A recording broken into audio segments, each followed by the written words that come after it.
বাংলাদেশি ঐতিহ্য ও সংস্কৃতিকে ইউরোপের মাটিতে তুলে ধরতে শনিবার সন্ধ্যায় উদ্বোধন করা হলো মাঝি ইন্টারন্যাশনাল আর্ট রেসিডেন্স এক্সিবিশন 2019। এই প্রথমবারের মতো ব্যক্তি উদ্যোগে ইতালির ভেনিসের হোটেল রামবোতে দুর্জয় বাংলাদেশ ফাউন্ডেশনের অর্থায়নে চিত্র প্রদর্শনীর উদ্বোধন করেন ইতালির মিলান কনসুলেট অফিসের কনসুলেট জেনারেল ইকবাল আহমেদ। এ সময় উপস্থিত ছিলেন দুর্জয় বাংলাদেশ ফাউন্ডেশনের কর্ণধার সাইদ দুর্জয় রহমান, চিত্রশিল্পী ঢালি আল মামুন, নূর আহমেদ, দিলারা বেগম জলি, উত্তম কুমার কর্মকার, রেজাউল ইসলাম লাবলু সহ ইতালি, জার্মান সহ ইউরোপের আরও 6 জন চিত্রশিল্পী।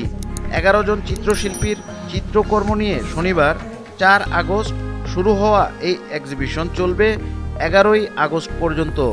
উদ্বোধনী অনুষ্ঠানে বাংলাদেশের পতাকা হাতে নিয়ে হাজির হন ভেনিস বাংলা স্কুলের সভাপতি সৈয়দ কামরুল সারোয়ার সহ বিশ্ববিদ্যালয়ের শিক্ষার্থী পরিচালনা পরিষদ, শিক্ষিকা ও অভিভাবক বৃন্দ। এ সময় অনেকেই ক্ষোভ প্রকাশ করে বলেন, বরাবরই ভেনিসে বাংলাদেশিদের অংশগ্রহণে কোনো অনুষ্ঠানে দূতাবাস কর্তৃপক্ষ আসলেও ভেনিসে বসবাসরত প্রায় 10,000 বাংলাদেশিদের নেতৃত্ব দানকারী কমিউনিটি নেতাদের না জানিয়েই চুপিসারে অনুষ্ঠান করে চলে যান। অথচ এই কমিউনিটিতে বাংলাদেশিরা বাংলাদেশের ভাবমূর্তি উজ্জ্বল করছে ইতালিয়ানদের কাছে। উদ্বোধনী অনুষ্ঠান শেষে বাংলাদেশি 5 চিত্রশিল্পীর চিত্রকর্ম ঘুরে দেখেন অনুষ্ঠানে আসা অতিথি ও প্রবাসী বাংলাদেশি সহ বিভিন্ন দেশ হতে আসা দর্শনার্থীরা। এই মাঝি প্রজেক্টের মাধ্যমে আমাদের বাংলাদেশকে আমরা সুন্দরভাবে রিপ্রেজেন্ট করতে পারব। আর্টের মাধ্যমেই অনেক সুন্দর কিছু বহন করে আনা সম্ভব। এবং আমরা এখানে মোট 11 জন আর্টিস্ট, তার মধ্যে 5 জন বাংলাদেশ থেকে আসা আর 6 জন হয়েছে বিদেশি, ইটালিয়ান, জার্মান সব মিলে।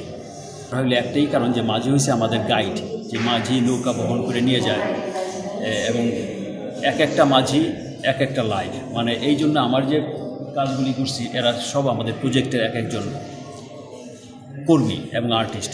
আমি মাঝি ইন্টারন্যাশনাল রেসিডেন্সি যে উদ্যোগটা ভেনিসে নিয়েছি, তাতে করে আমরা বাংলাদেশ থেকে 6 জন শিল্পী এখানে অংশগ্রহণ করছেন।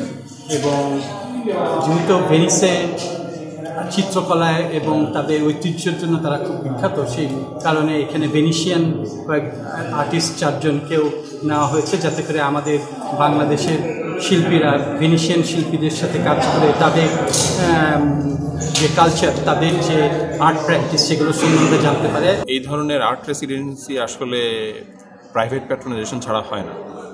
তা আমাদের কাছ থেকে তারা যে কোনো ধরনের সহযোগিতা যদি চায় আমরা করব আমাদের সাধ্যমতো। এবং আর্টিস্টদেরকে আমরা অবশ্যই প্রমোট করতে চাই। বাংলাদেশের আর্ট এবং আর্ট কালচারকে আমরা এই দেশে তুলে ধরতে চাই।